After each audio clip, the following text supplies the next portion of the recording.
On the day of delivery, I discovered that my husband's mistress, Lin Wanwan, had switched her child with mine. I rewarded the midwife who knew the truth with 3,000 taels of silver, urging her to keep it a secret. The mistress's son, raised under my care as the legitimate eldest son of the Marquis's household, received the family's full support and cultivation. At the age of 18, he achieved the third highest rank in the imperial examinations and possessed a noble and refined demeanor, earning him great favor from the emperor. And my son, who was often beaten by Lin Wanwan every day and even had his food harshly restricted, grew up short and frail. He was deliberately lured into gambling dens and brothels, developing all sorts of bad habits. By the age of 16, he had already been tattooed as punishment for his misdeeds. On the day the heir was officially appointed, Lin Wanwan stopped the top scholar in front of the Marquis's mansion, tears streaming down her face. "My stolen son, I am your unfortunate birth mother." I smiled with an air of nonchalance. "Lin Wanwan, I've been looking forward to your visit for a long time." Upon hearing this, a flicker of confusion passed through Lin Wanwan's eyes, but her arms holding Yang Lin showed no sign of loosening. "My son, did you hear that? This wretched woman has admitted with her own words that I am your real mother." Under everyone's watchful eyes, this usually dignified third-place imperial scholar was unusually flustered. He tried to push Lin Wanwan away, but when she noticed, she cried even more heart-wrenchingly, "My son has finally become talented, yet he doesn't even recognize his own mother." Yang Lin hailed from a Marquis household and only kept company with genteel folk on ordinary days, so he had never met anyone so shamelessly clingy before. He helplessly turned his pleading gaze toward me. "Mother, what's going on?" After all, he was the child I had raised for 18 years. I couldn't bear to see him so embarrassed. I stepped in to defuse the situation. "If there's anything to discuss, come into the Marquis's residence to speak. If you want to ruin Yang Lin's reputation and future today, then go ahead and make a scene here. Today, Yang Lin will be officially appointed as the heir, and even his aunt, Imperial Consort Yang, will accompany the emperor to visit and witness the ceremony." Everyone knows that Imperial Consort Yang has been the most favored in the harem for over a decade, and even the Empress yields to her to some extent. If you bring bad luck on such an important day, it would truly be a great disrespect. Lin Wanwan clearly didn't want to enter the Hu residence, and the onlookers were exactly her best support. But after glancing at Yang Lin, she hesitated, clearly unwilling to let her son's promising future be affected. Seeing that Lin Wanwan was reluctant to let go, Yang Lin showed annoyance between his brows, but his good upbringing prevented him from pushing her away. In public, Lin Wanwan, however, was provoked by Yang Lin's expression. "You've made something of yourself now, but you can't possibly disown your own mother, can you? They say that an official's mother will be bestowed some noble title by the emperor.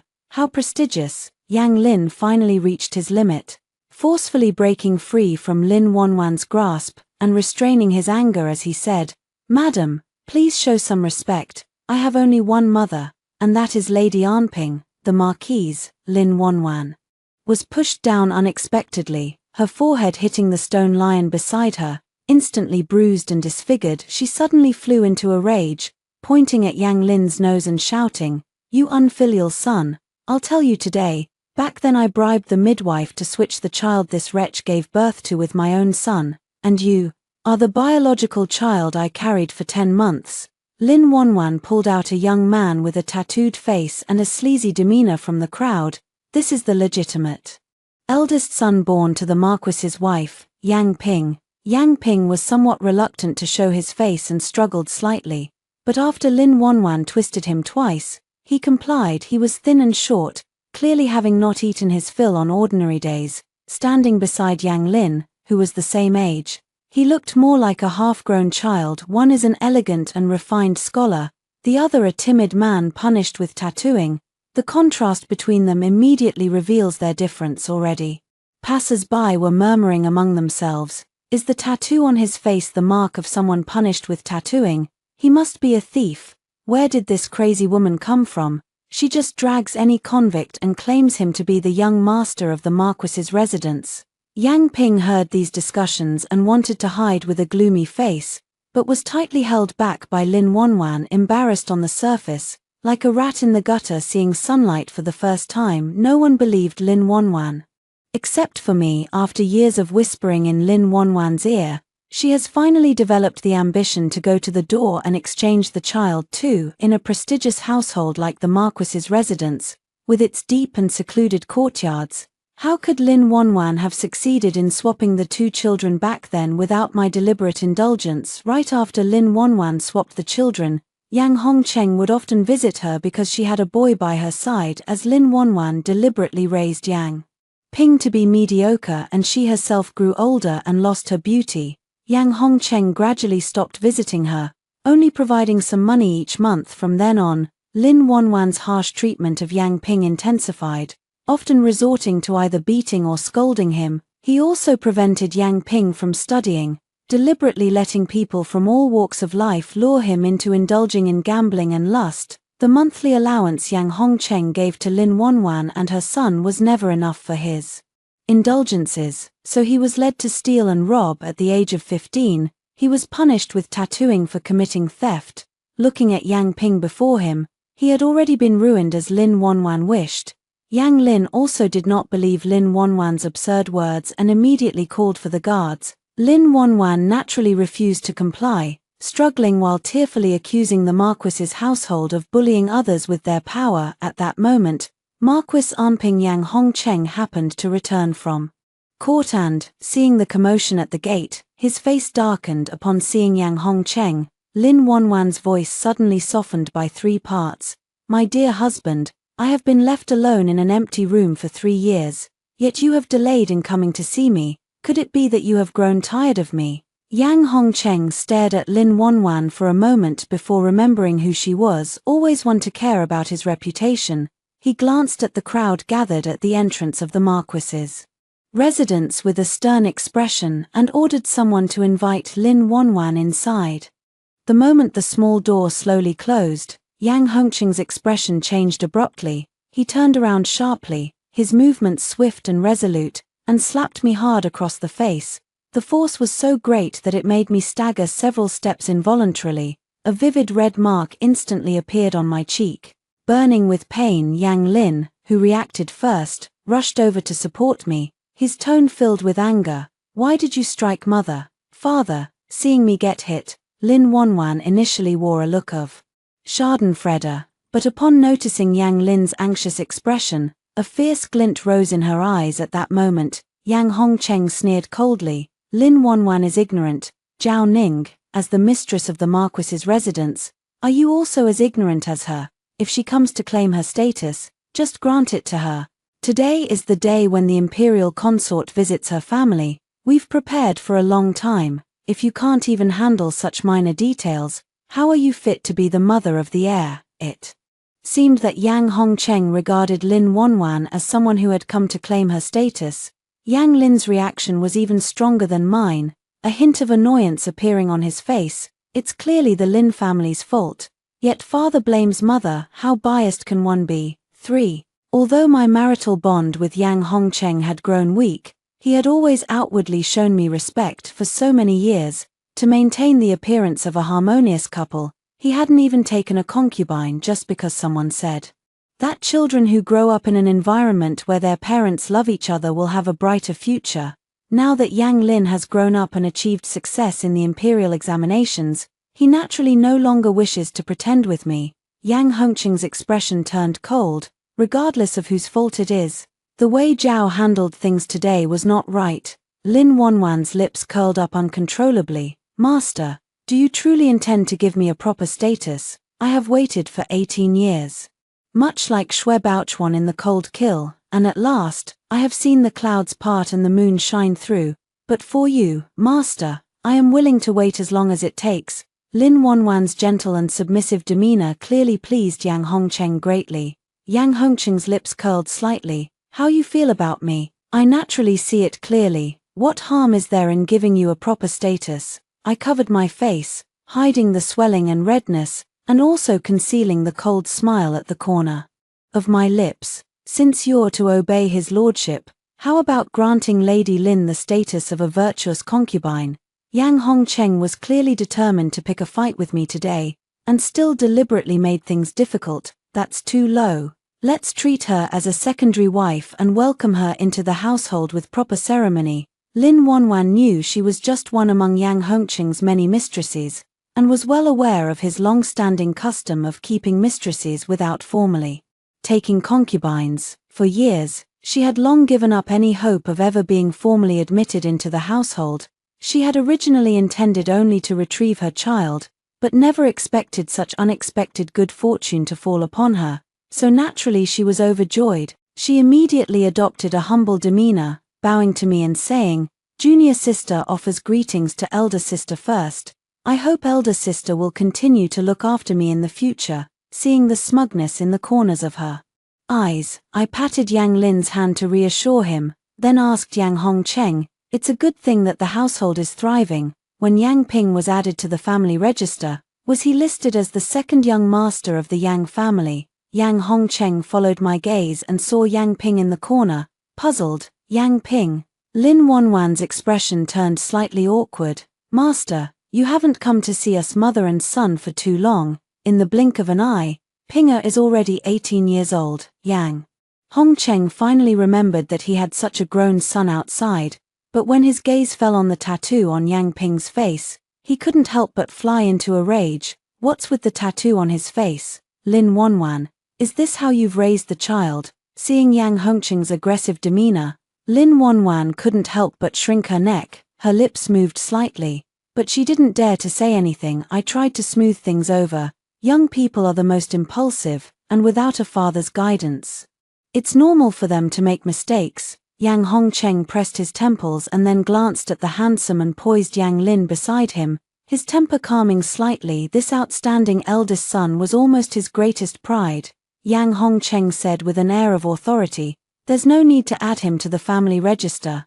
The son of a concubine doesn't need to be included." Everyone could see that Yang Hongcheng was extremely disdainful of this son, but Lin Wanwan was unwilling to accept that the position of side consort she had secured had suddenly been reduced to that of a concubine. Seeing Yang Hongcheng about to leave in a huff, Lin Wanwan quickly knelt at his feet, tugging at his sleeve with a pitiful expression.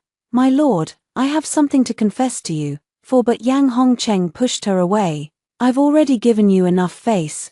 Why hasn't anyone come to take her to the backyard to settle her? Her Majesty the Imperial Consort and the sage will arrive in the afternoon to witness the conferment ceremony for the young prince. No mistakes are allowed in any matters today." Yang Hongcheng held his sister in the highest regard, for after 3 generations of extravagance, the marquisate now relied largely on the enduring favor of this imperial consort. He hurried back to change his clothes, while I instructed someone to take Lin Wanwan and Yang Ping to the rear courtyard. Lin Wanwan, dissatisfied with her status, was still intent on causing a scene. I said with a tone of warning, "Today, there are distinguished guests visiting the mansion. Although they are kind-natured, they will not tolerate such unreasonable behavior from you. Have you considered the consequences?" Upon hearing this, Lin Wanwan shrank her neck slightly, but her eyes kept darting around. I paid no further attention to her and continued preparing for the day's affairs. Although nominally the crown prince's investiture ceremony, every lavish detail was tailored to the noble consort's tastes that afternoon. The grand procession pulled up before the main palace gate. The emperor assisted the jewel-draped noble consort down from her palanquin, bestowing upon her unparalleled dignity and splendor.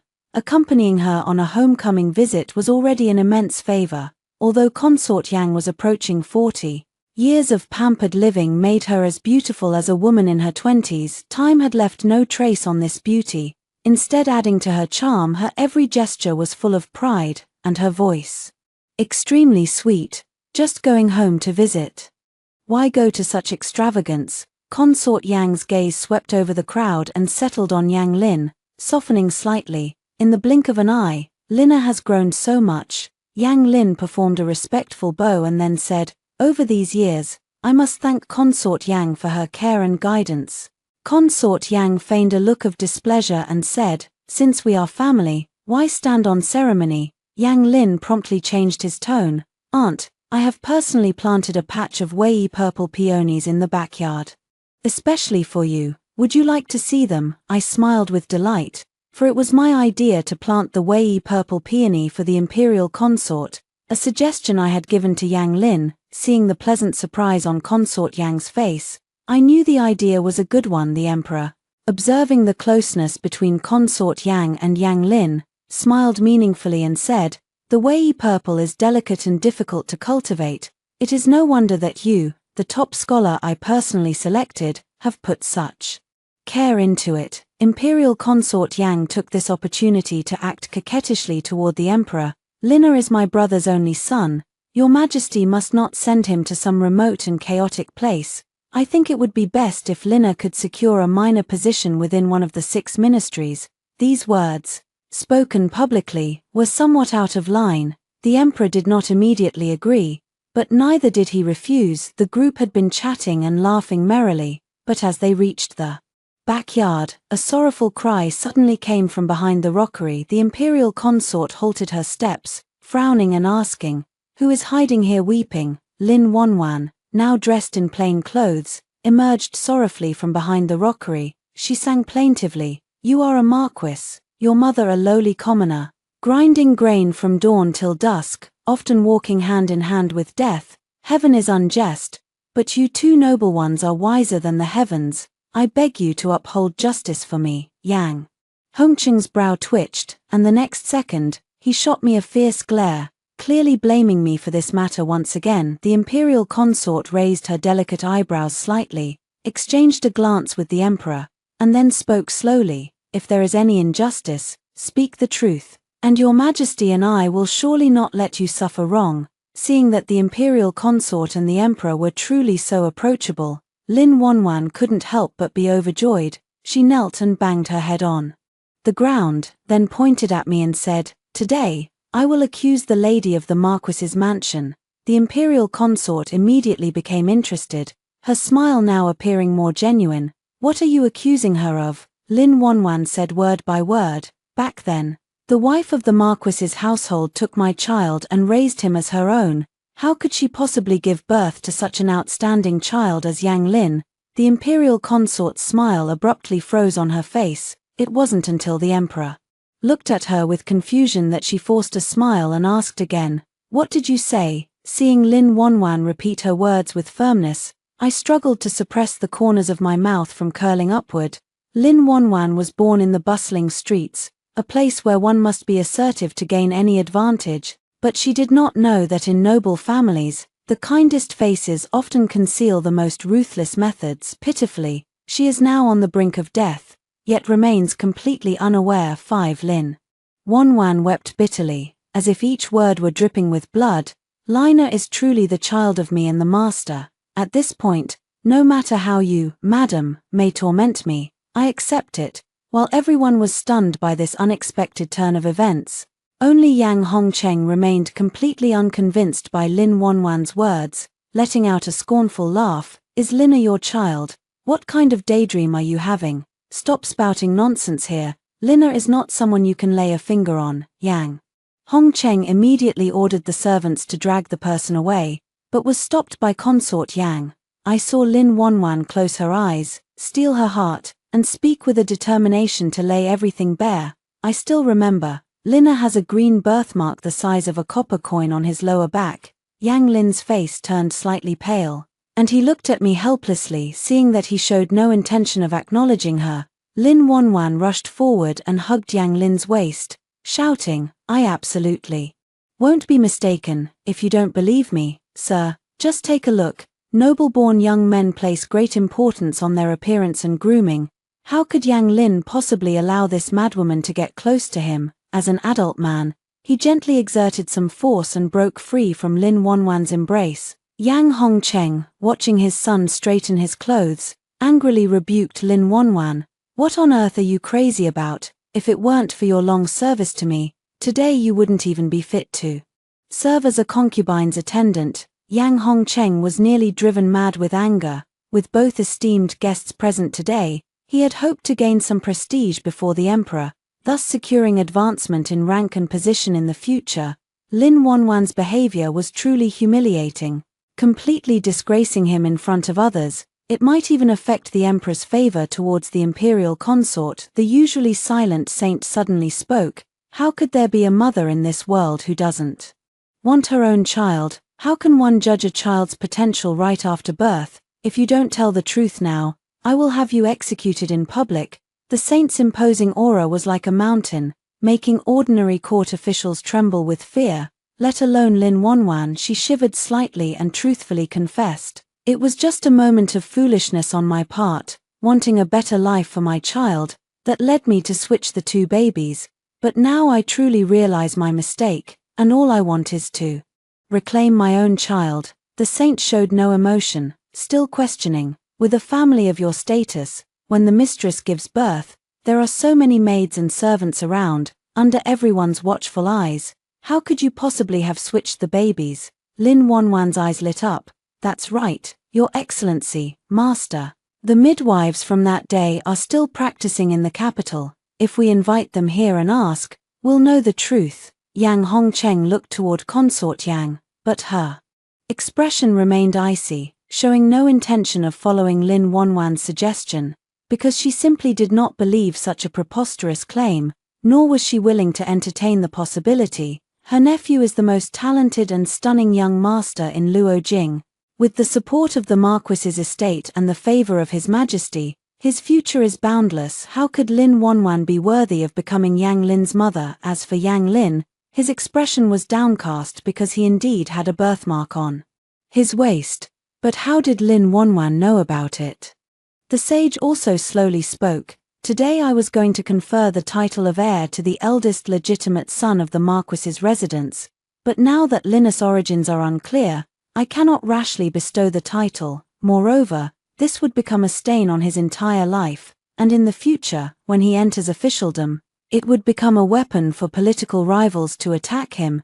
It would be better to follow this woman's suggestion and bring in those two midwives for questioning." I agreed with his words. The sage's words make sense, and I firmly believe that Lina is truly my own child. On the day of childbirth, it was your lordship himself who personally stayed by the delivery room. How could there be any mistake? Yang Hongcheng and imperial consort Yang exchanged a glance, and the furrows on their brows slightly eased. Seeing my attitude and Yang Hongcheng's, Yang Lin also breathed a small sigh of relief about his ambiguous origins. 6. As soon as the midwife stepped through the door, Lin Wanwan rushed forward eagerly to ask, "Did I give each of you 500 taels of silver back then to have you swap the legitimate son of the Marquis's household with my child?"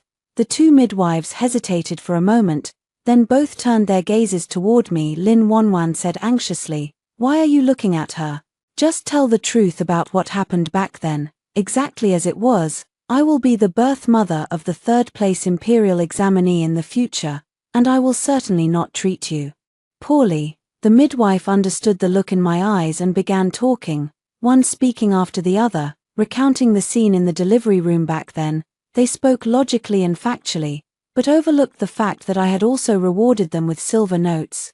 Yang Hongcheng's face grew darker and darker as he listened. Yang Lin's face grew increasingly pale as he listened. After hearing the midwife's words, Yang Hongcheng punched the pillar beside him. Moments later, the back of his hand was bruised and swollen, yet he seemed completely unaware. Meanwhile, Yang Lin, his face pale, asked me, "Mother, am I truly not your own child?" A flicker of struggle appears in my eyes. 18 years of mother-son affection, not by blood, yet deeper than blood. From a babbling toddler to a scholar who speaks with eloquence, from a toddler learning to walk, to a gentleman of extraordinary grace. How could there be no feelings? Moreover, Yang Lin has always been filial. Every year on my birthday, he personally takes charge of the arrangements and prepares gifts, never leaving it to others. Seeing Yang Lin's reaction, Lin Wanwan said with jealousy, "She certainly isn't your mother. Haven't you noticed that your eyebrows and eyes are very much like mine?"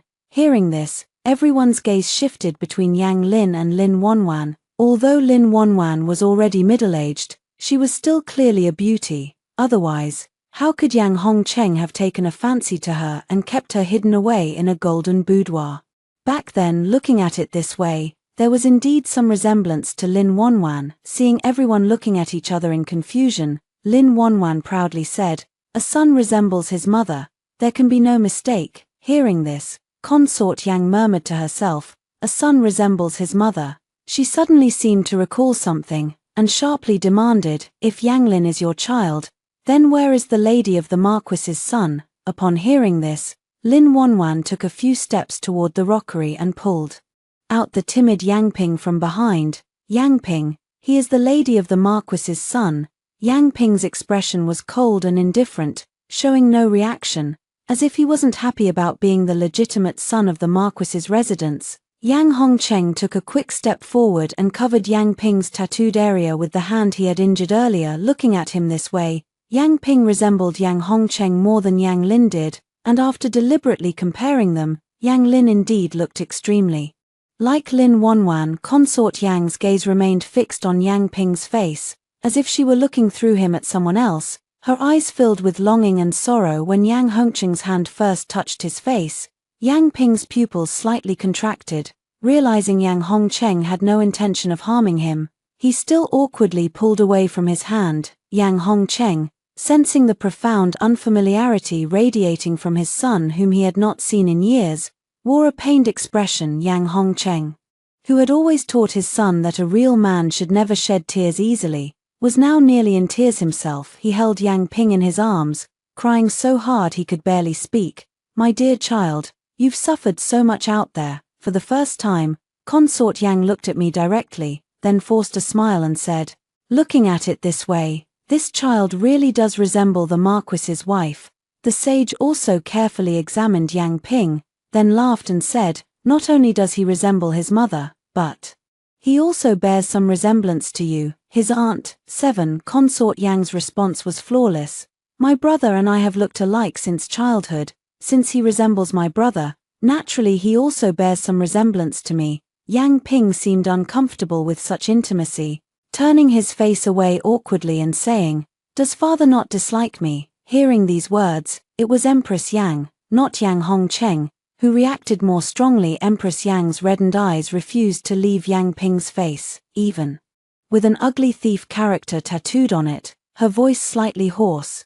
No one will look down on you. You must have suffered a lot of grievances all these years, haven't you? Are you called Pinger? From now on, you will be the heir of the Marquis's household, and no one will dare to look down on you again. Seeing Yang Hongcheng react this way, Lin Wanwan felt as if struck by lightning. She didn't understand, was the difference between a legitimate son and a concubine's son really that significant? Yang Lin and Yang Ping, anyone with eyes can see who should be chosen, especially for a noble family that knows best how to weigh the pros and cons. How could they so easily give up on the heir they had cultivated for over a decade? Yang Lin's figure also swayed unsteadily, his voice hoarse. Mother, could it be that he is your biological son? Yang Lin carefully examined Yang Ping, his expression dazed as he said, he doesn't resemble mother at all either. Just moments ago, Consort Yang had regarded Yang Lin as her own son, but now her gaze was filled with such hatred that she wished she could kill him on the spot. Consort Yang immediately pleaded with the sage. Lin Wanwan and Yang Lin deceived both superiors and subordinates, causing the legitimate eldest son of the Marquis's family to wander outside, suffering greatly. I humbly request your majesty to uphold justice for me and my elder brother's wife. The emperor looked puzzled. Can the identities of these two children really be hastily confirmed based solely on their appearances and the testimonies of two midwives? Concubine Yang said tearfully, connected by blood, the moment I first laid eyes on Pinger, I knew he was my long-lost nephew. The sage's profound gaze fixed intently on Consort Yang until she shifted uncomfortably and asked, why is your majesty looking at me like this? The sage replied with deep meaning, I just feel that being connected by blood is truly a marvelous thing. How does my beloved consort wish to deal with these two? Consort Yang's gaze towards Lin Wanwan was filled with hatred. Lin Wanwan, a lowly commoner, has the audacity to swap the bloodline of the Marquis's household, causing such a tragedy. Even death by 1,000 cuts would not be too harsh a punishment. Yang Lin has stolen over a decade of the true heir's life, a crime of utmost severity, deserving of death. This noble consort seems to have completely forgotten that when she first entered the household, She had regarded Yang Lin as her own son, yet now her attitude is utterly different. I spoke up to defend Yang Lin. Lina was completely unaware and is merely a wretched soul manipulated by fate. How innocent he truly is. No matter what, he is still the Marquis's son, a young master of the Marquis's household. Yang Lin cast a grateful glance at me, then he bowed to the sage and said, regarding my origins, I truly knew nothing until today, when it all became clear as if waking from a dream, but regardless, I am indebted to your Majesty's grace and will respectfully abide by your Majesty's judgment. The sage let out a light laugh, as expected of the Tanhua I personally selected. He swept his gaze around and said solemnly, why are you all standing here in a daze? We must not miss the auspicious time for the investiture ceremony. 8. Upon hearing this, Consort Yang approached Yang Ping, her face filled with heartache. Pinger, once you become the heir, I will compensate you doubly. Yang Ping, who had kept his eyes lowered all along, finally showed a flicker of emotion as he asked, anything at all. Lin Wanwan grew somewhat anxious as she saw that the situation was not unfolding as she had anticipated at all. How could she have imagined that someone as outstanding as Yang Lin would be so thoroughly abandoned, while Yang Ping, whom she had always kept firmly under her control, would suddenly rise to great heights? Lin Wanwan approached Yang Ping with a flattering attitude. Pinger, they say that the bond of upbringing is greater than that of birth. Now that you have become the heir to the Marquis, you must not forget to honor your mother in the future. Concubine Yang had never seen anyone as brazen and shameless as Lin Wanwan, and immediately rebuked her furiously. You have committed such a grave crime, completely ruining Pinger's life that should have been filled with wealth and honor. How dare you still try to curry favor here? Someone, take her away, execute her immediately. Seeing Lin Wanwan, whom he had once feared the most, being dragged away by concubine Yang's attendants, Yang Ping finally realized clearly that times had changed. He looked at Lin Wanwan screaming in agony, a faint smirk curling at the corner of his mouth. I am the heir, how could you possibly be my mother? Yang Ping cast a cautious glance toward me. The Marquise should be my mother. Before I could speak, the sage spoke first. The heir to the Marquis of Anping that I intend to appoint has always been, from beginning to end, only Yang Lin. Imperial consort. Yang's smile froze slightly, then she quickly adjusted her expression and said,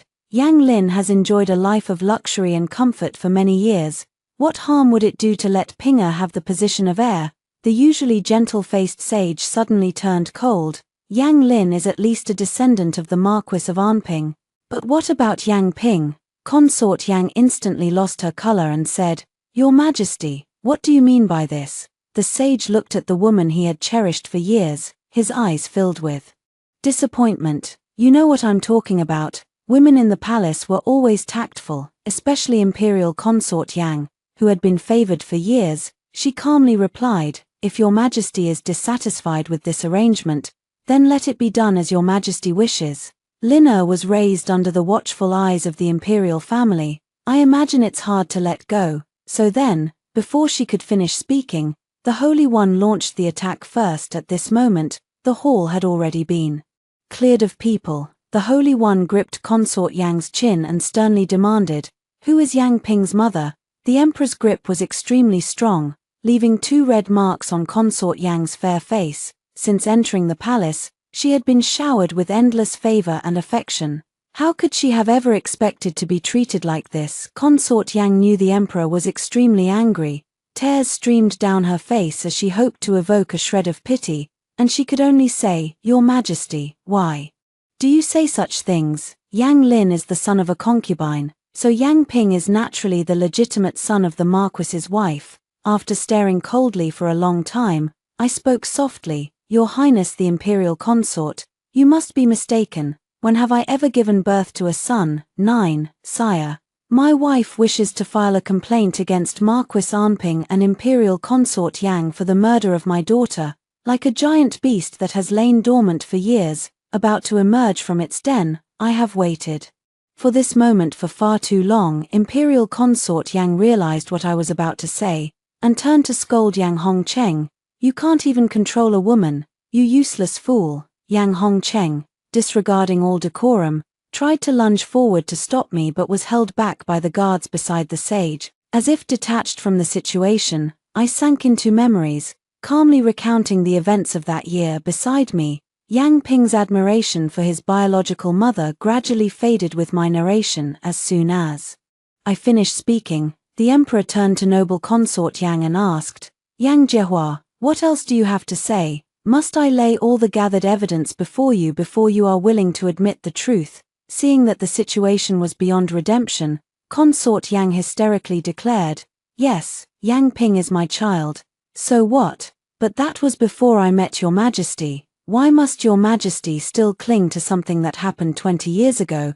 Could it be that all the affection your majesty has shown me over the years has been nothing but a pretense?" The sage wore a pained expression. "You know I care for you deeply. Do you truly believe that an emperor has no heart? All these years, you've been using the Anping Marquis estate to exchange letters with that man. Did you think you could fool me?" Imperial consort Yang stood frozen in place, murmuring to herself, "You even know about this. So later, when he stopped writing to me, what did you do to him?" The emperor remained silent. But Imperial consort Yang already knew the answer. She might as well have thrown caution to the wind and said, "If it weren't for that imperial decree forcing me into the palace back then, I would have married my beloved long ago." Consort Yang even turned to me, speaking without restraint, "If it weren't for that imperial decree forcing me into the palace back then, I would have already flown away with my beloved, Zhao Ning. Today's matter must have been prearranged between you and His Majesty. You too married someone you didn't love. Why can't you understand my predicament?" The saint's face had turned dark. Even Yang Hongju hadn't expected consort Yang to speak so recklessly, and he was so flustered he wanted to rush forward and cover her mouth.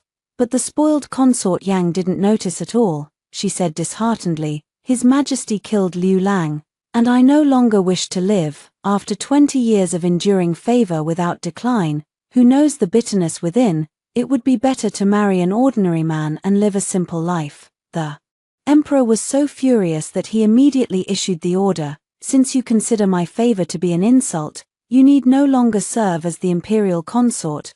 The Yang family is hereby demoted to commoner status and sent to the laundry bureau to serve. Yang Hongcheng, you need not consider who will inherit the title. You murdered your own daughter while she was still in swaddling clothes, a crime of the utmost severity. Your noble title is hereby stripped, and you shall be punished according to the law for murder." Upon hearing this, Yang Hongcheng was as if struck by lightning. He stared wide-eyed at the emperor in disbelief, his lips trembling, unable to utter a single word.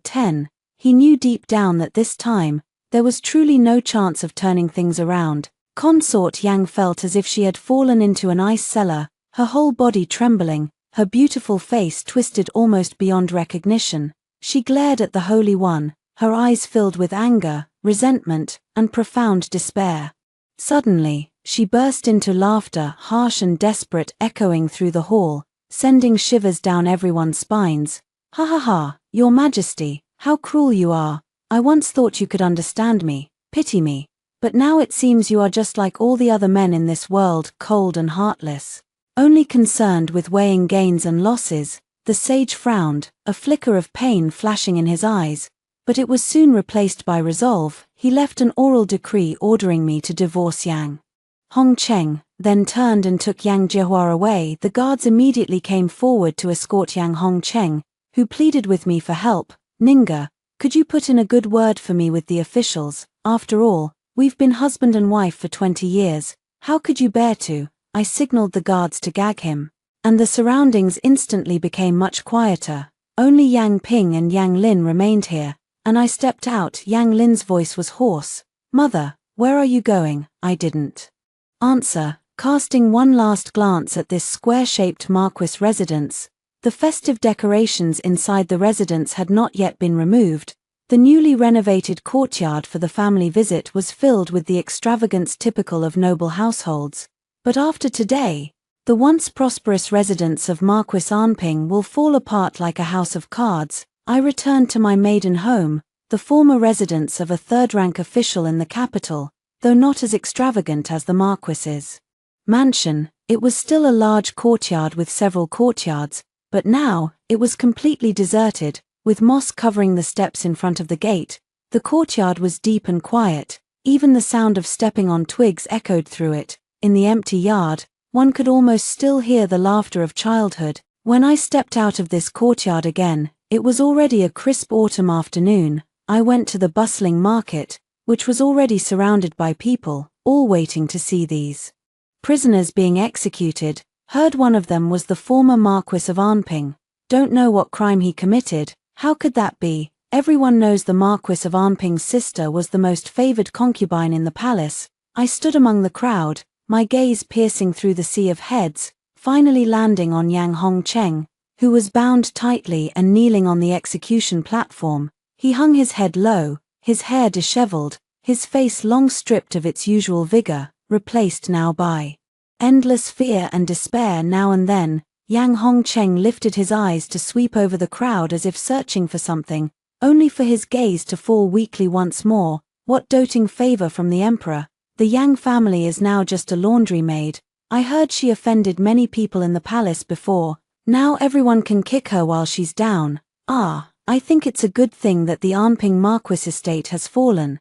Did you know that Yang Ping, that scoundrel from Pingkang Lane, was actually the illegitimate son of the Marquis estate? After being recognized, he became even more reckless and ended up back in prison. At the command of the execution officer, the executioner raised his broadsword high. A flash of cold light was followed by the dull thud of the blade falling. Along with gasps and sighs from the crowd, Yang Hongcheng's head fell to the ground with a thud, blood splattering everywhere, staining the execution platform red. The crowd, having watched enough excitement, gradually dispersed. In the past, I had watched helplessly as my daughter was strangled in her cradle. Today, I have also witnessed Yang Hongcheng's head severed. Consider it a case of tit for tat. After leaving the bustling market, Yang Lin was waiting for me on a quiet street. He had grown much thinner. Though still an 18-year-old young man, there was no trace of his former charm. The emperor has appointed me as the prefect of Lingnan, which can be seen as a deliberate promotion. I must thank my mother for her nurturing kindness over these years. Though the prefectural governor's rank was slightly higher than that of his contemporaneous Jinsha graduates, Lingnan was such a remote and barbarous land. Had it not been for these matters, he might have otherwise reached the rank of High Minister without any disaster or hardship. Yet in the end, it was fate playing tricks on people. This is the carriage your mother requested. Shall I escort you a little further? No need, Lingnan has many miasmas and malaria. This is a health tonic I obtained for you, though I don't know if it will work. Yang Lin took the medicine from my hand, a glimmer of moisture flashing in his eyes. Before he could say anything more, I had already boarded the carriage. Lina, after this parting, mountains high and rivers far. The world is ever changing, but mother will always be proud of you. Now that you have entered the path of officialdom, remember to bring benefit to the people wherever you serve. Do not become like your father. Seeing him nod, I also felt relieved and lowered the carriage curtain.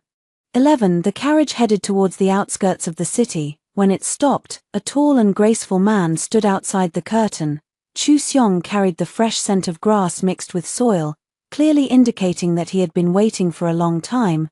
You're here? Yes, I'm here. For a moment, they gazed at each other in silence, as if trying to see through the 20 years they had missed in each other's lives. 20 years ago, Chu Xiong and I stood here just like this. Back then, my father, with his straightforward and unyielding nature, was constantly suppressed by the old Marquis of Arnping in the imperial court. In the end, my father intended to ease tensions through marriage. The old Marquis of Arnping, believing he held the upper hand, and given that his only son, Yang Hongcheng, had a reputation for being a libertine, found that noble women of similar status did not look favorably upon him.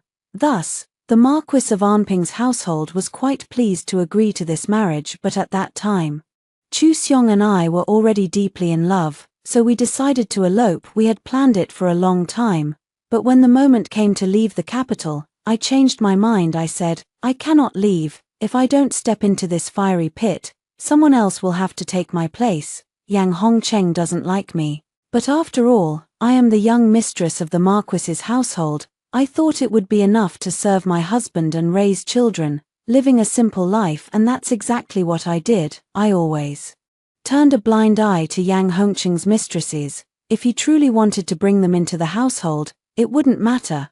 But the old Marquis and consort Yang wouldn't allow him to take concubines. Under the urging of my in-laws, I soon became pregnant with a child. At that time, I would often stroke my noticeably swollen belly, hypnotizing myself over and over again to forget Chu Xiong. When I was 7 months pregnant, my father angered the late emperor by speaking out for the reformist faction in the court and was imprisoned for his crimes. Later, I learned that it was Yang Hongcheng who had guided the situation, and my father had trusted him because of the marital ties between our two families. During that time, I shed tears night after night, while Yang Hongcheng spent his nights in the pleasure houses. When I was giving birth, Yang Hongcheng was unusually considerate, staying outside the delivery room. I thought he was just nervous as a first-time father until he secretly brought in a baby boy. He looked at the baby girl I had given birth to and let out a long sigh. Fortunately, it's a girl. Even if I strangle her, I won't feel any heartache. It was only then that I realized even my pregnancy had been part of a carefully orchestrated plan, because at that time, the eldest Miss Yang, who was about to enter the palace, was already pregnant. After Yang Hongcheng swapped the children and left, the midwife bribed by Lin Wanwan stealthily replaced Yang Ping with Yang Lin. I spent a fortune to keep everyone quiet in front of me. Chu Xiong's slender hand waved before my eyes.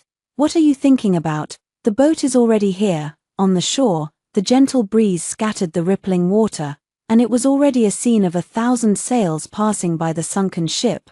After hearing the first story above, what are your thoughts? Feel free to share your opinions in the comments section. Next, there is another similar story. Let's continue to see. After I married Xie Ningchen, he remained cold and distant, treating me with polite respect. 4 years later, for the sake of his beloved by Yue Guang, Xie Yuqing, he took a desperate risk, attempting to rebel against the Empress Dowager. In her fury, the Empress Dowager ordered Xie Ningchen executed, and I was implicated as well. From the lofty position of Princess Changning, I was demoted to a commoner and exiled to a harsh, desolate land, having just suffered a miscarriage and sinking into deep depression after my demotion. I finally breathed my last. When I opened my eyes again, I found myself in the imperial palace, hidden behind a screen. Outside the screen, the Empress Dowager was arranging a marriage for Xie Ningchen. I am the Princess of Changning, taken into the palace by the Empress Dowager since childhood and raised by her side. No different from a princess, the Empress Dowager dotes on me greatly and once hinted at the idea of arranging for me to become the Emperor's consort. But having grown up in the palace since childhood, I have long been accustomed to witnessing the ruthless scheming and power struggles among the concubines vying for favor in the imperial harem.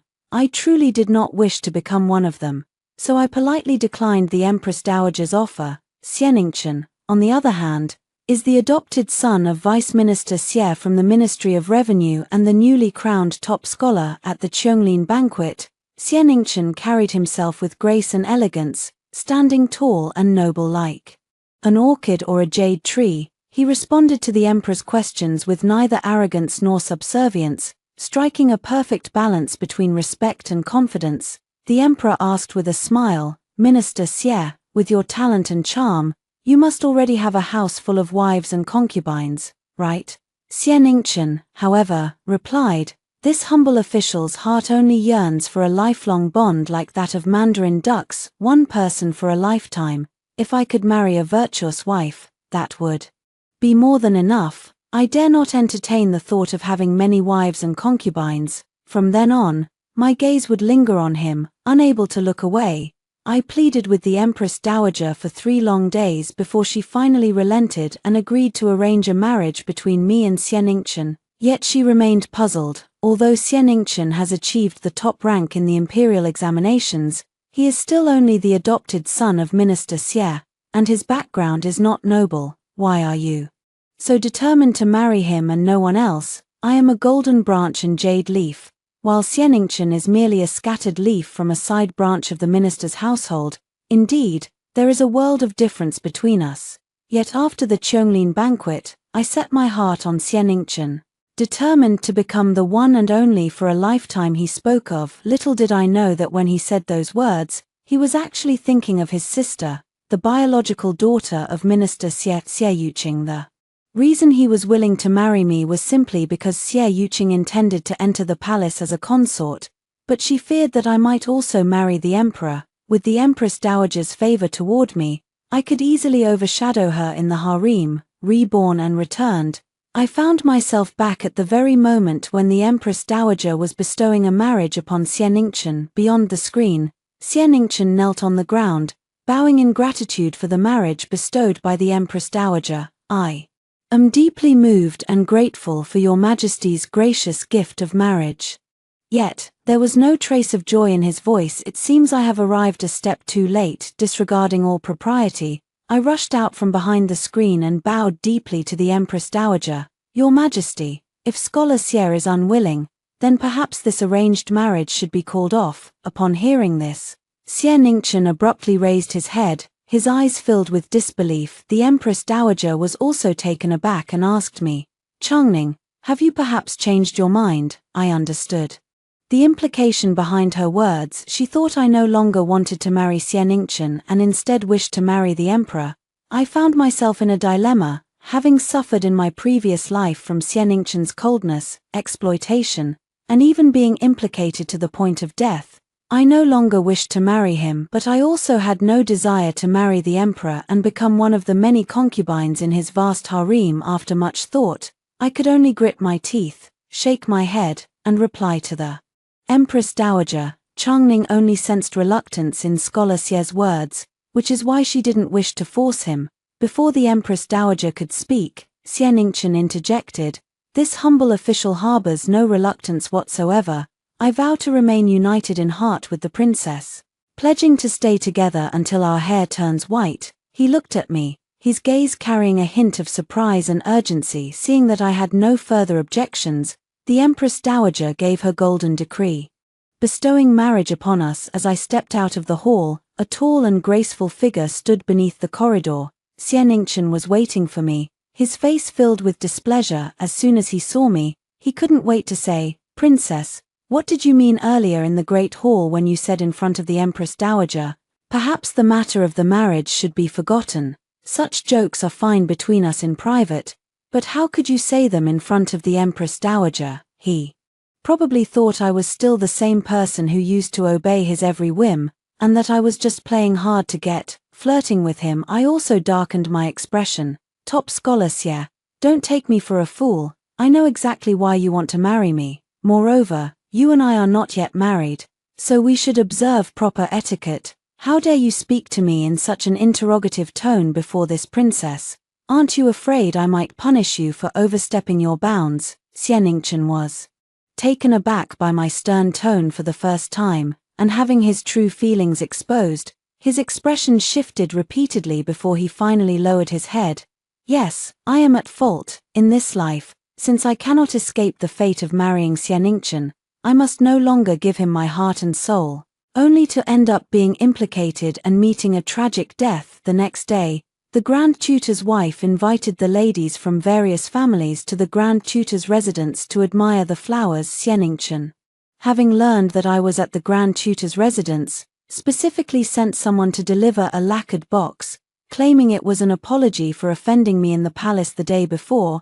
He made such a grand gesture, clearly intending to put on a show of affection between us in front of everyone. I opened the lacquered box, and inside was an exquisite golden hairpin. All the ladies in the household were aware that the Empress Dowager had arranged a marriage between me and Xie Ningchen. Now, upon hearing that Xie Ningchen had sent a golden hairpin, they immediately gathered around. Even the lacquer box alone is exquisitely crafted. Scholar Xie is truly thoughtful. Even before the marriage, the bond between the princess and Scholar Xie is already so strong, it's truly enviable. They chatted one after another, making my head ache a little. I noticed that the Grand Tutor's wife seemed to be quite fond of this hairpin, so I said, Madam, I see that the peony carved on this hairpin is elegant and dignified, which suits you very well. Why don't I offer it to you as a gift? Before the Grand Tutor's wife could respond, Xie Yuqing gracefully walked in. At a glance, She spotted the hairpin in my hand and chuckled softly, saying, "This hairpin of yours, princess, looks quite familiar. I suppose it was a gift from Brother Ningchen. Originally, I had it made for myself to wear, but I never expected that a peony crafted from gold would look so tacky and ill-suited to me. Who would have thought that Brother Ningchen would pass it on to you? Princess, it actually suits you quite well." She raised her eyebrows, looking at me with an expression that seemed to relish my embarrassment. Before I could even speak, her words had already managed to offend the Grand Tutor's wife. The Grand Tutor's wife turned her head first to ask the maid attending beside her, "Which family's relative is this young lady who has arrived so fashionably late?" Minister Xie held the third rank, so there was no way the Grand Tutor's wife wouldn't recognize his daughter, yet she deliberately intended to humble Xie Yuqing's pride. After the maid replied, the Grand Tutor's wife nodded. "Since Miss Xie is the daughter of Minister Xie, the princess is to be your future sister-in-law. Allow me, as an elder, to say this. The eldest sister-in-law is like a mother. Miss Xie should show the princess more respect." Xie Yuqing suffered this setback but dared not openly refute the Grand Tutor's wife, nor did she feel comfortable getting up and leaving immediately. She could only turn her head away. I smiled, walked over, and broke off a branch of crabapple blossoms in full bloom, helping the Grand Tutor's wife pin it in her hair. "Madam, no matter how exquisitely the peony on this hairpin is carved, it remains a lifeless object. This branch of crabapple, still adorned with dewdrops, clear and sparkling, is far more fitting to wear in your hair. As for that hairpin, I've decided to bestow it upon the maid by your side." Xie Yuqing, her face turned away, gradually flushed with a rosy hue. Early the next morning, Xie Ningchen brought Xie Yuqing to the princess's residence, demanding to see me with an imposing air. The moment he laid eyes on me, Xie Ningchen's brows furrowed so tightly they nearly formed the character for river,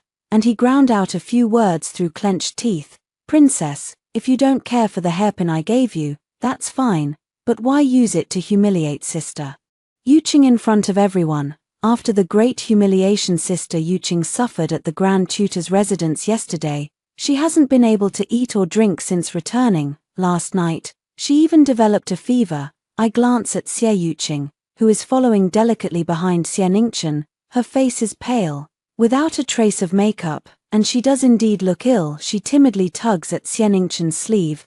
"Brother Ningchen, let it be. It's all my fault for being of lowly status, unworthy in the eyes of the princess and the Grand Tutor's wife.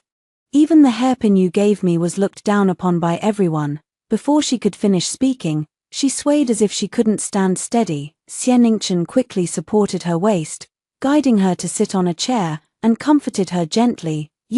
Sit and rest for a while.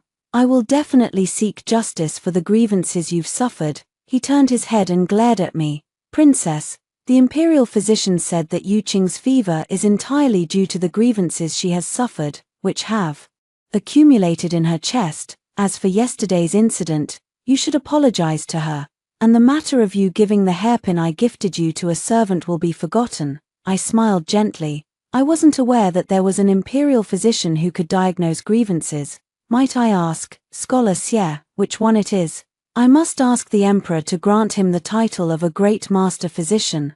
I wonder if he has diagnosed what grievance Miss Xie has suffered. Is it that in front of all the official ladies, she said the hairpin you, the top scholar Xie, gave to this princess was something she found too vulgar and didn't want? Or is it that she arrived late, and upon entering, instead of greeting the official ladies, she immediately started arguing with her future sister-in-law? Or perhaps it was when the Grand Tutor's wife couldn't stand it any longer and said a few words, and she just turned her head away without responding. Xie Ningchen couldn't help but glance back at Xie Yuqing, likely having no idea about the whole story. As I spoke further, my expression darkened. A daughter of a high-ranking minister's household, showing such a lack of propriety in front of all the official ladies. If word gets out, everyone will surely laugh at the minister's household for lacking proper upbringing. The Grand Tutor's wife only spoke up because she couldn't bear to watch. If you, the top scholar Xie, find it inappropriate, feel free to go to the Grand Tutor's residence and demand an explanation. The Grand Tutor is the Emperor's teacher and a model for all scholars in the realm. As the top scholar, Xianingchen would never dare to say that the Grand Tutor's wife was wrong in her reprimand. He stood beside Xie Yuqing, his originally fair, jade-like face gradually flushing red from the ears. Xie Yuqing lay over the chair, weeping pitifully. Seeing this, Xianingchen felt his heart ache intensely.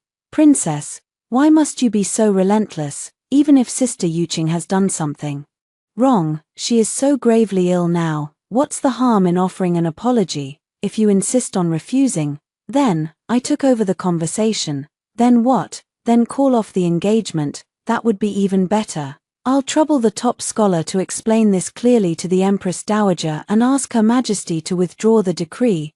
I, the princess, will await the good news." After saying this, I waved to the maid, "See the guest out." Of course, Xianingchen did not ask the Empress Dowager to withdraw the decree, and our wedding date soon arrived. On the night of the wedding, I sat alone on the bridal bed, adorned in a phoenix crown and embroidered robes. The dragon and phoenix candles in the room cast a dim glow, and even through the veil over my head, I could see the flickering candlelight, waiting, waiting, waiting.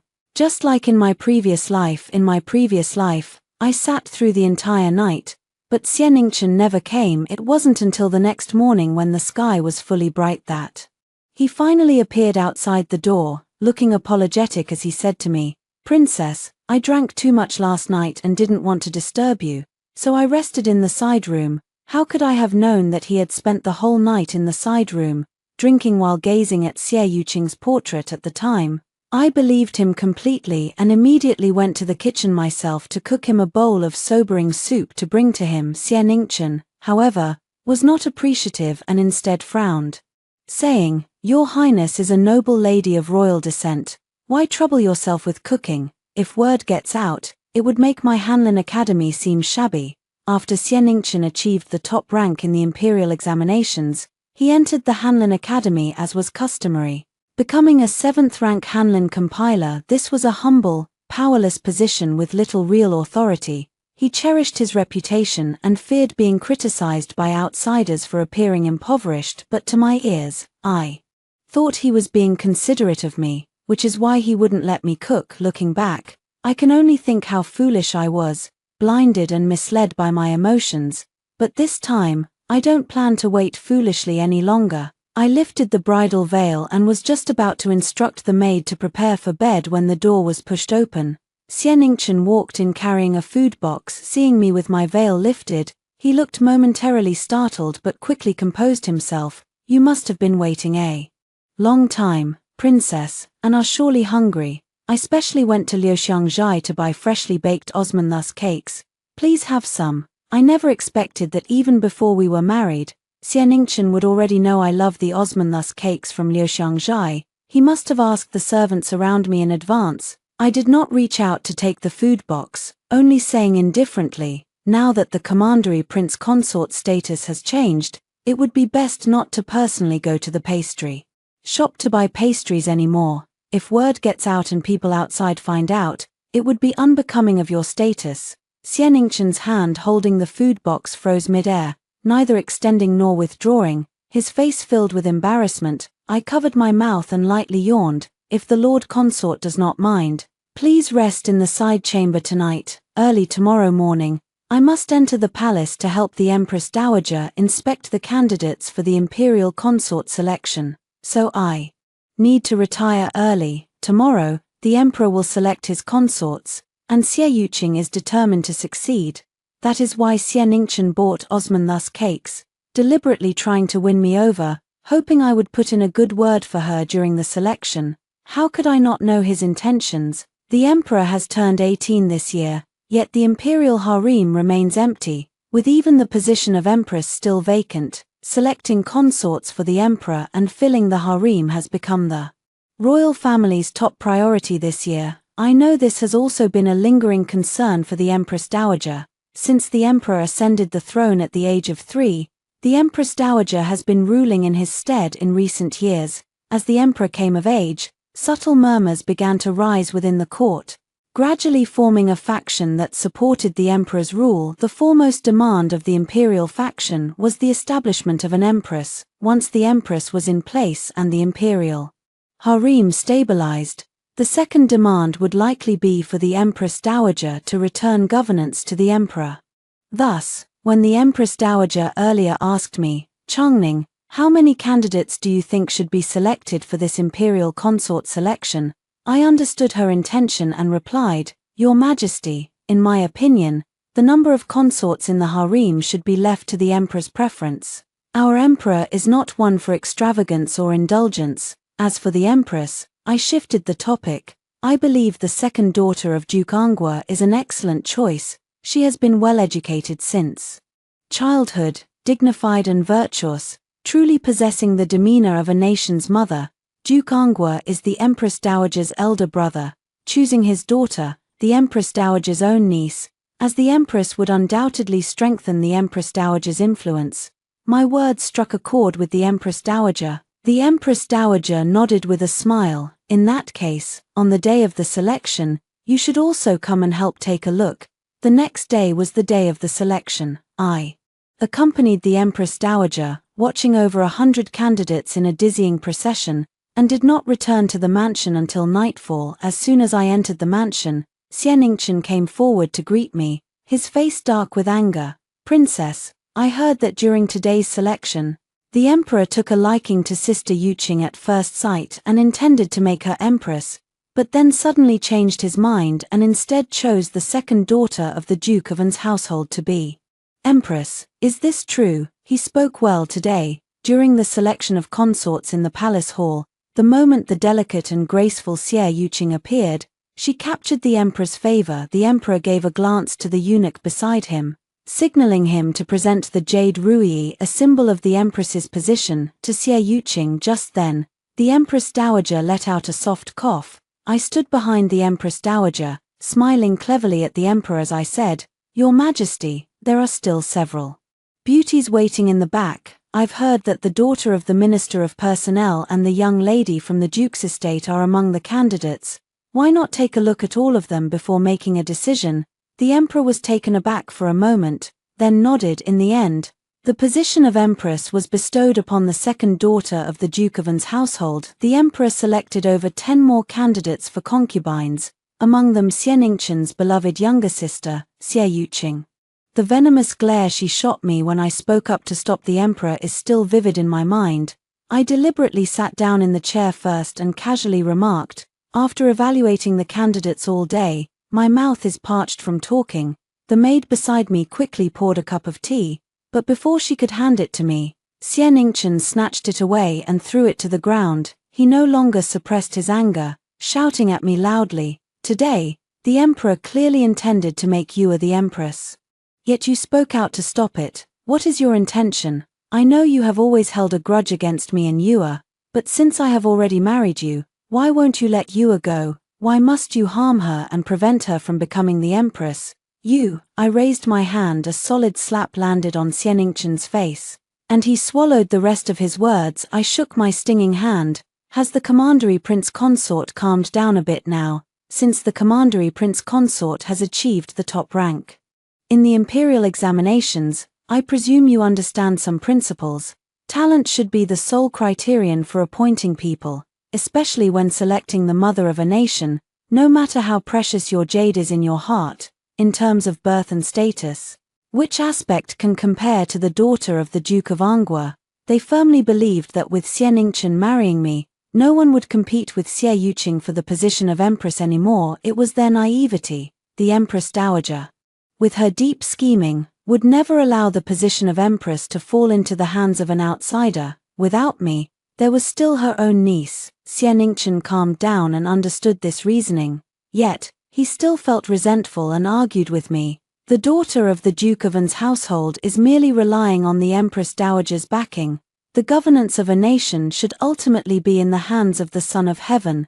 Shortly after Xianingchen achieved the top honors in the imperial examination, he was exceptionally appointed as a 5th-rank censor-in-chief. He believed it was the emperor who valued his talent, unaware that it was the Empress Dowager who pitied me and deliberately promoted my husband. Ironically, despite it being the Empress Dowager's favor, he gradually became a staunch Empress faction member, determined to force the Empress Dowager to return power to the Emperor. Xie Ningchen stepped closer to me, his eyes filled with the same venomous resentment as Xie Yuqing's. During the day, which of the 3 obediences and 4 virtues does beating one's husband fall under? The princess is so arrogant, relying solely on the Empress Dowager as her backing. Once the Empress Dowager returns the reins of power, I wonder if the princess will still have any regard for me as her husband. I also raised my head to face him. If that day truly comes, the prince consort may simply write a letter of divorce. Watching him walk further down this path of offending the Empress Dowager, I could only choose to protect myself wisely. Before Xie Yuqing entered the palace, I took the lead and went ahead to meet the chief eunuch in charge of the palace domestic service. I pointed to a palace maid accompanying me and said to him, "Eunuch, when consort Yu enters the palace, please assign this maid to serve by her side. This maid, named Chuanxi, is my most trusted confidant and exceptionally clever. As long as she could be assigned to Xie Yuqing's palace, she would surely gain Xie Yuqing's trust and gather information for me." Having grown up by the Empress Dowager's side since childhood, everyone in the palace held me in high regard. Since I had spoken up, and it wasn't a major request, how could they refuse? The supervising eunuch readily agreed. "Rest assured, Your Highness, I will make the arrangements properly." After leaving the palace, I headed straight for the Qingjing Temple outside the city. In her previous life, even after entering the palace, Xie Yuqing never severed her ties with Xie Ningchen. However, one was a concubine and the other an official outside the palace, making it inconvenient for them to meet. Xie Yuqing would often leave the palace in plain clothes, using visits to the Qingjing Temple to offer incense as a pretext for secret rendezvous with Xie Ningchen. I summoned the temple's abbot, generously donating over 1,000 taels of silver as incense money, and then showed him portraits of Xie Ningchen and Xie Yuqing. Money can make the devil turn the millstone, and monks are no exception. The abbot nodded repeatedly. "Rest assured, benefactor, if the 2 people in this portrait come to the temple, this humble monk will certainly send someone to inform you." Only after arranging all of this did I finally feel at ease. Although Xie Yuqing was not chosen as the empress, she had won the emperor's full favor. Not only was she immediately granted the title of imperial consort, but she was also bestowed with the honorific title Jade, a distinction that no other imperial consort had received. The second daughter of the Duke of An, Lady Zhao, was plain in appearance and extremely jealous, which did not endear her to the emperor. If I were a man and had to choose between Lady Zhao and Lady Xie, I would likely be drawn to Lady Xie at first glance as well. In her previous life, after Xie Yuqing entered the palace, she was constantly overshadowed by Empress Zhao, which filled her with resentment. Relying on the emperor's favor, she deliberately opposed the empress could not swallow this insult. Using the pretext of purifying the harem, she found an excuse to have consort Yu slapped in front of all the concubines. Xie Yuqing, proud and haughty, could not endure such humiliation. She cried and made a scene all day long, turning the palace upside down. When the commotion reached the Empress Dowager's ears, it made her so angry that her face turned pale. She smashed a teacup and cursed the imperial family, yet it has produced someone as shrewish as this. If word gets out, how will the royal dignity be preserved? The emperor had initially intended to stand up for consort Yu, but upon hearing that the Empress Dowager had flown into a great rage, he dared not speak further. He punished both the empress and consort Yu equally, docking half a year's salary from each of them. He also ordered consort Yu to be confined to her palace for a month, not allowed to step outside. Lady Yu made a fuss for nothing and gained no advantage, so she had no choice but to turn to Xie Ningchen, weeping and wailing. That evening, Xie Ningchen returned to the mansion with a gloomy face and instructed the kitchen to prepare several dishes I loved. He eagerly invited me to sit at the table, personally warmed a cup of wine, and handed it to me. "Madam, the weather has turned cold, drink a cup of warm wine to warm yourself up." I was somewhat flattered and took the wine, but did not drink it, hesitating as I said, Your kindness is much appreciated.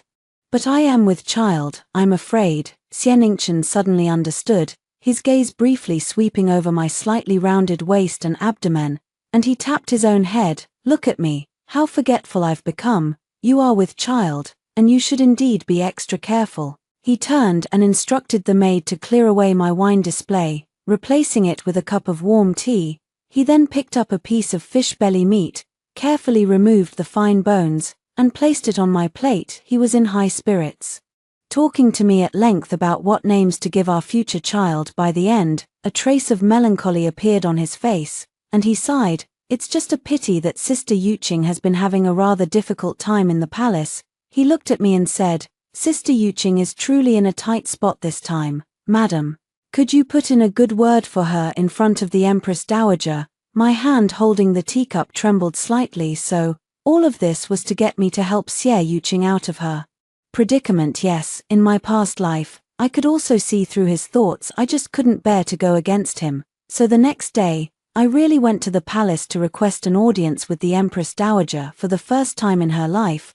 The Empress Dowager was so furious with me, scolding me thoroughly. Matters of the inner palace are to be decided by the Empress. If the Empress cannot handle it, there is still the Emperor. Even I cannot interfere, let alone you. Chongning, I see that ever since you married that Xianingchen, you've been muddle-headed, completely forgetting your proper duties. I failed to persuade the Empress Dowager, and Xianingchen's disappointment went without saying. Not long after, heavy snow arrived.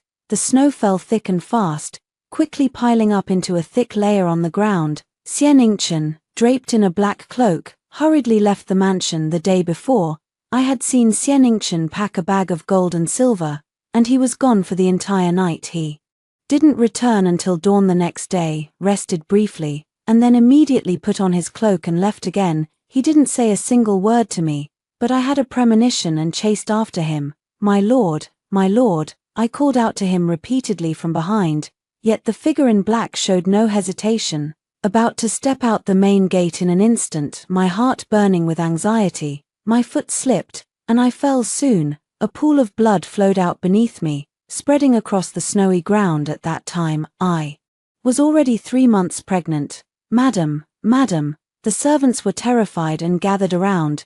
Xianingchen paused for a moment, but did not look back, continuing to step out of the main gate and disappearing from sight in an instant. He never returned that day. A few days earlier, Xie Yuqing and Xianingchen had devised a plan to set an ambush while the Empress Dowager was out of the city to burn incense. He had bribed the commander of the Imperial Guards with a large sum of money, but unexpectedly, the commander turned against him and reported the plot to the Empress Dowager. The Imperial Guards searched the Xie residence and found notes exchanged between the two of them, one of which contained a few lines handwritten by Xianingchen. The shrew holds sway over the court from without and meddles in the harem from within. She deserves death. The Empress Dowager was furious and ordered Xianingchen to be executed on the spot, while Xie Yuqing was given poisoned wine. The entire Xie household, including the family of Minister Xie, were all beheaded. The Empress Dowager, after all, still held some affection for me and spared my life, only demoting me to a commoner and exiling me to a desolate, bitter land. I had just miscarried and couldn't endure the hardship, falling ill and dying on the road to exile. In this life, my wisdom and clarity come from the immense suffering I endured and the deep wounds my heart bore in my past life. Just as in my previous life, Consort Yu entered the palace and received abundant favor, becoming pregnant within a few months. The Empress grew jealous, frequently complaining to the Empress Dowager every few days. The Empress Dowager was also concerned that if things continued this way, an outsider might give birth to the imperial heir before the Empress, who had yet to conceive. She thus advised the Emperor, Consort Yu is already with child and should no longer attend to you at night. Your Majesty should share your favor equally, especially by visiting the Empress more often. These words angered Consort Yu, and Chuanxi quietly relayed the news to me. Consort Yu often complains in private about the Empress Dowager, saying that despite her advanced age, she refuses to return governance to the Emperor and even meddles in the affairs of the imperial harem. It is said that Consort Yu secretly sent her trusted confidant out of the palace, likely to contact her maternal family, Vice Minister Xie, and Xianingchen. Thus, Xianingchen hesitated several times, wanting to speak to me but holding back. He must have wanted to ask me to plead for Xie Yuqing in front of the Empress Dowager, but he remembered how I had slapped him and scolded him harshly last time, so he never dared to bring it up. Since our marriage, I have been sleeping separately from him, using the excuse that I am a light sleeper. That day, after drinking a few cups of wine, Xianingchen pushed open my door. Coincidentally, I had sent the maid to fetch water, leaving no one else in the room. Xianingchen scooped me up and threw me onto the bed. My back hit the edge of the bed, and I cried out in pain, cursing him. Xianingchen, have you gone mad? He leaned over me, his eyes bloodshot, yet a satisfied smile tugged at the corner of his mouth. Princess, since we are husband and wife, it is only natural that we perform the rites of Zhugong. How could this be considered madness? He ignored my resistance, reaching out to undo the buttons of my clothes, his gaze gradually growing frenzied. Once we have consummated our marriage, you will understand that you should not order your husband around, but rather serve him with care. In the midst of my struggle, I reached up to pull the hairpin from my head and stabbed it fiercely into his arm. Xianingchen let out a howl of pain as he tumbled off the bed, only to be immediately pinned down by the guards who had rushed in upon hearing the commotion. Although this was Xianingchen's residence as the imperial censor, every guard and maid by my side had followed me from the princess's estate. With a cold expression, I said, Xianingchen is drunk and has taken advantage of his intoxication to commit violence, offending this princess.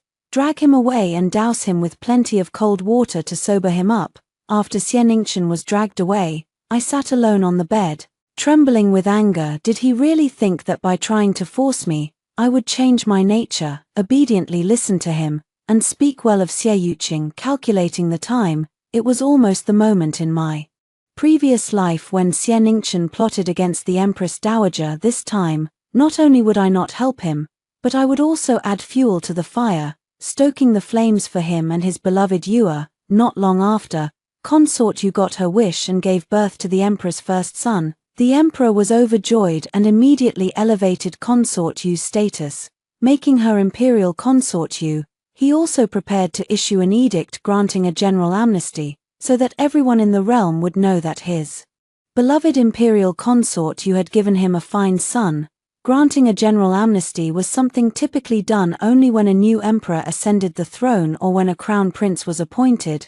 The Empress Dowager immediately rejected the emperor's proposal and harshly reprimanded him, accusing him of acting recklessly to the extreme. She scolded him so severely that the emperor trembled with fear, breaking out in a cold sweat. While the Empress Dowager was busy berating the emperor, chaos erupted in the Empress's palace. It turned out that the Empress, disregarding everyone's attempts to stop her, was trying to hang herself. After being stopped, she wept and wailed, "The Emperor has already treated the eldest prince as the legitimate heir. Doesn't that mean he considers me dead?" The Empress Dowager was infuriated by both sides, muttering, "What a disgrace! What a disgrace!" Her legs gave way, and she nearly fainted. Fortunately, I was quick to react and stepped forward to support her. Just in time. The Empress Dowager actually intended to return the reins of power to the Emperor, but unfortunately, her son was not up to the task and could not take over the vast ancestral legacy. Because of this incident, the Empress Dowager's gradual plan to return power to the Emperor was further delayed. Consort Jade, harboring resentment, often incited the Emperor. Chuanxi kept sending me messages from time to time. Consort Yu has been saying many bad things about the Empress Dowager in front of the Emperor, accusing her of clinging to power at her age and refusing to let go. Consort Yu also said that the Empress Dowager dislikes the Crown Prince, and in the future, she will likely interfere with the affairs of the imperial heirs as well. Although the Emperor dared not openly defy the Empress Dowager, he secretly began to resist, deliberately distancing himself from the Empress. Even on the 1st and 15th days of the lunar month, when he was supposed to visit the Empress's palace, he would find excuses not to go. Gradually, several consorts gave birth to princes and princesses one after another. Yet the empress still showed no signs of pregnancy. The empress dowager, seeing this, promptly issued an imperial decree. The eldest prince was to be entrusted to the empress for upbringing. Consort Yu was promoted to imperial noble consort. She shared her plans with me. Although the eldest prince is still young, he is the most favored by the emperor and is destined to become the crown prince in the future. The empress has no children and does not enjoy the emperor's favor. When I pass away 100 years from now, she will only end up in the cold palace. Entrusting the eldest prince to the empress for upbringing would, first, make him the legitimate heir, ensuring his succession to the throne is justified and proper. Second, in the future, he will surely remember the empress's nurturing affection and will not treat her poorly. I couldn't help but admire the empress dowager's far-sighted thinking. No matter how you look at it, there's no fault to be found. However, she overlooked Xie Yuqing. This woman is not one to be content with just the title of imperial noble consort. I have a feeling she's about to start causing trouble on the winter solstice. The Empress Dowager held a banquet in the palace to celebrate the eldest prince being placed under the care of the Empress. Several important ministers from the court, including myself and Xie Ningchen, were among the invited guests. There were still about 10 days until the winter solstice when Chuanxi brought news that Xie Yuqing, who had been promoted to imperial noble consort, would be going to Qingjing Temple to offer incense and pray for the Empress Dowager. They were about to make their move. I arrived at the temple early, gave instructions to the guest monk, and then hid in the side room. From here, I could clearly see every move in the main room next door through a small hole. Not long after, Xie Ningchen entered the main room first, followed by Xie Yuqing, Ningchen brother. Xie Yuqing collapsed into Xie Ningchen's arms, weeping. That old woman has such a cruel heart. She actually wants to take my son away. Xie Ningchen held her tightly, his heartache clearly visible on his face. Xie Yuqing cried for a while, gradually revealing her intention to plot against the Empress Dowager. Since we've already started, we might as well go all the way and simply poison the old woman. That way, we mother and son won't have to be separated. Not only would they not have to be separated, but with the Empress Dowager dead, the emperor would be able to take power. Then, she would naturally rise in status through her son, rightfully becoming the mistress of the imperial harem. Xie Ningchen showed a troubled expression. You are poisoning the Empress Dowager. I'm afraid this is, Ningchen brother, even you are unwilling to help me. Then who else in this world can I rely on? Xie Yuqing's tears soaked the front of Xie Ningchen's robe. Xie Ningchen quickly took out a handkerchief to wipe her tears. How could I not help you? I'm just thinking about how to proceed. The imperial kitchen is heavily guarded. We simply can't get in. Even if we could sneak in, the Empress Dowager has dozens of dishes at each meal. We wouldn't know which one to poison. We can't possibly poison them all. Can we? Xie Yuqing looked up, her face streaked with tears like pear blossoms in the rain, delicate and pitiful. Ningchen, I have a plan. On the day of the winter solstice, after Xie Yuqing revealed her plan, Xie Ningchen hesitated. The strategy is sound, but the Chongning princess has always been cold and distant toward me. I can't even get close to her. Persuading her won't be easy. Xie Yuqing gently stroked Xie Ningchen's face and cooed. If you want to get close to her, I won't allow it. Think carefully, there must be a way. As she spoke, she slowly slipped off her outer garment. Brother Ningchen, not a day goes by in the palace that I don't think of you. Xie Ningchen eagerly pressed down, his voice hoarse as he said, I feel the same way. The bed in the Buddhist temple was simple, but they didn't mind and began to make love passionately that day. After Xie Ningchen returned to his residence, he was beaming with joy. Madam, look what I've brought for you. Hearing the word madam felt a bit grating to my ears. He raised a box in his hand and handed it to me. Osman-thus cake again, he said softly. My lady, ever since I made a fool of myself while drunk last time, we have been quite distant. You are magnanimous. Please eat this cake and forgive me, will you? It was more than just distant. After what happened last time, every time I met Xie Ningchen, several watchful guards followed closely behind me. Thank you, Lord Consort. I had already understood Xie Ningchen's intentions clearly, so I took the pastry and tasted a bite. The Osman-thus cake from Liu Xiang's was indeed Exceptionally well made, sweet, soft, and glutinous, and even more impressively, it carried a rich, fragrant aroma of osmanthus. It is already winter, and I have no idea how they managed to preserve the osmanthus so well, Xianingchen, noticing my look of admiration, casually remarked, "This osmanthus cake is exceptionally well made, and it's even more remarkable that it remains fragrant in the winter. Why not offer some to the Empress Dowager during the palace banquet on the winter solstice?" My hand, holding the osmanthus cake, paused for a moment. "That's a fine idea," I agreed with Xianingchen, and on the winter solstice, when I entered the palace, I personally presented a box of osmanthus cake to the Empress Dowager during the banquet. "Your Majesty, this is a pastry specially sought out by the commandery prince from a shop outside the palace. It's quite well made, so I thought to offer it to you. Please taste it and see if it differs from the palace's fare." Xianingchen's expression shifted slightly, as if he hadn't expected me to mention that the osmanthus cake was something he had found and presented. "The commandery prince is thoughtful."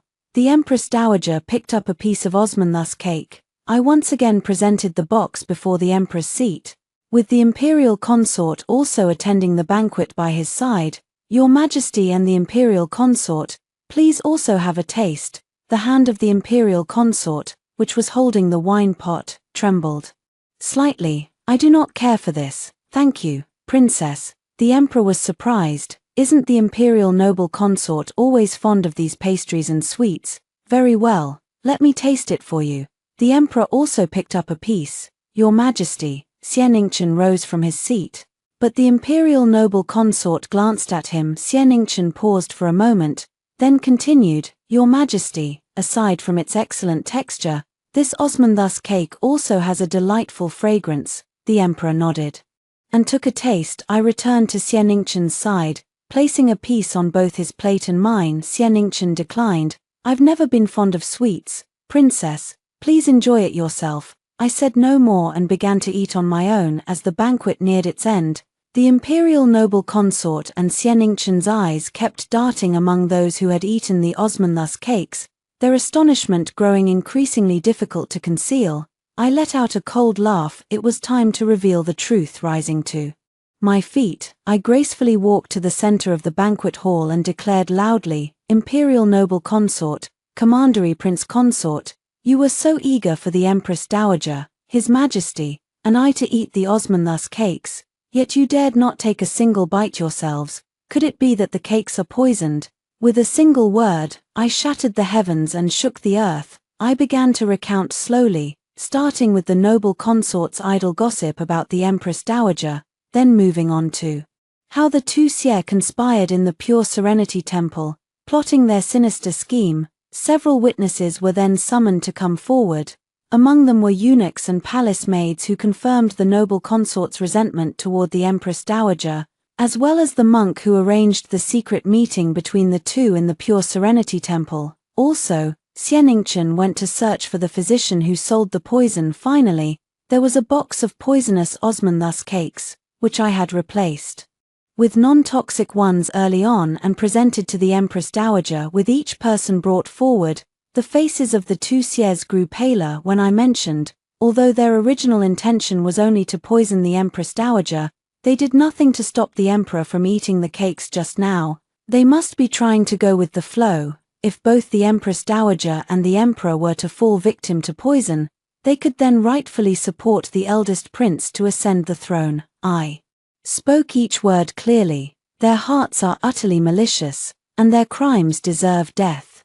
But in my heart, their sins go far beyond that. Asking me to present the cake, they had calculated that I am close to the Empress Dowager, and she would not suspect me, thus confidently eating the poisoned pastry, and if it were later discovered that the cake was poisoned, they could conveniently shift the blame onto me. What was most detestable was Xianingchen, who had just said to me, "The princess may partake as she wishes, for the sake of his beloved, even if it meant pushing me to my death." He wouldn't so much as bat an eye. Ever since I overheard Xie Yuqing's sinister plot in the side room of Qingjing Temple, urging Xianingchen to have me present the cake, I had made up my mind. Following their poisonous scheme, they pretended to offer the cake, but in reality, they exposed their true faces. At this moment, Xianingchen and Xie Yuqing both turned ashen-faced. Xianingchen knelt on the ground and said, "It was all my idea alone.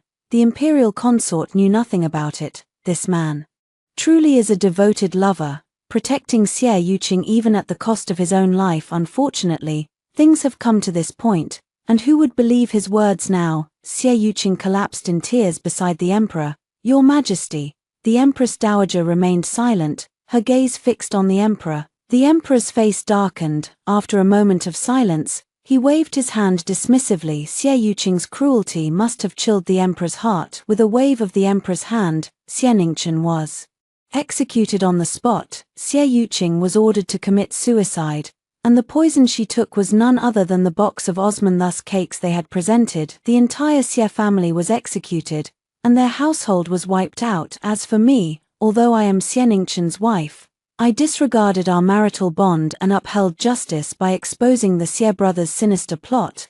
I saved the Empress Dowager and the Emperor, and even made the Emperor see Xie Yuqing for who she truly was, leading him to personally order her execution. From then on, the relationship between the Empress Dowager and the Emperor is bound to ease, and the Empress may also make a comeback. Thus, far from being implicated, I have instead earned the Empress Dowager's greater sympathy, as she pities me for being widowed at a young age. Just like her, Chongning, should you ever wish to remarry in the future, I will personally arrange it for you. If not, there are many talented young men in our dynasty. If any catch your eye, feel free to bring them into your manor without hesitation. Should anyone dare utter a single word of gossip, I will make sure they are silenced. This is giving me an imperial decree, allowing me to take male consorts by royal command tomorrow. I will dutifully follow this decree and search far and wide to see if there are any handsome young gentlemen who can catch my eye. From then on, I will peacefully live as the Princess Chongning, enjoying all the wealth and honor, and remain forever tranquil. After hearing the two stories above, what are your thoughts? Feel free to share your opinions in the comments section. Looking forward to hearing from you. If you liked this story, don't forget to like it, share it, and subscribe to my channel. See you next time.